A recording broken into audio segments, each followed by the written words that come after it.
কর্মফল বা মানুষের আশীর্বাদ, মায়ের আশীর্বাদ এত বেশি যে আমি প্রত্যেক দিনই মায়ের মন্দিরের চূড়াটা আমার ঘরে মানে ঘুম থেকে উঠলেই দেখতে পাই, কারণ পাশের বাড়িটাই আমার। মাকে বললাম, মা এই যেরম করে আজকে আলো দিয়ে সাজিয়েছো তোমার প্রাঙ্গণকে, তেমনি সমস্ত মানুষের মনের আলো দিয়ে সাজিয়ে দাও, অন্ধকারকে দূর করো। এই যে পারস্পরিক হিংসা, দ্বন্দ্ব, সব কিছুর উপরে উঠে শত্রুকেও সৎ পরামর্শ দাও, তারও মনটা ভালো করে দাও, আর সবাইকে সুস্থ রাখো।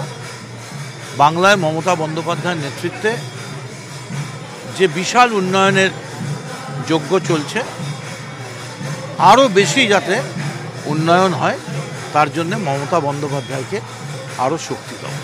কেন্দ্রীয় নীতি আয়োগের যে রিপোর্ট সমীক্ষা, তাতে দেশের সবথেকে সুরক্ষিত জায়গাটার নাম পশ্চিমবঙ্গ এবং কলকাতা।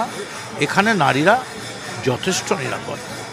আজকে কোনো তর্কে যাব না, শুধু এইটুকুনি বলবো, মমতা বন্দ্যোপাধ্যায় আছেন তাই পশ্চিমবঙ্গ আজ ভারতবর্ষের বুকে মাথা তুলে দাঁড়াচ্ছে।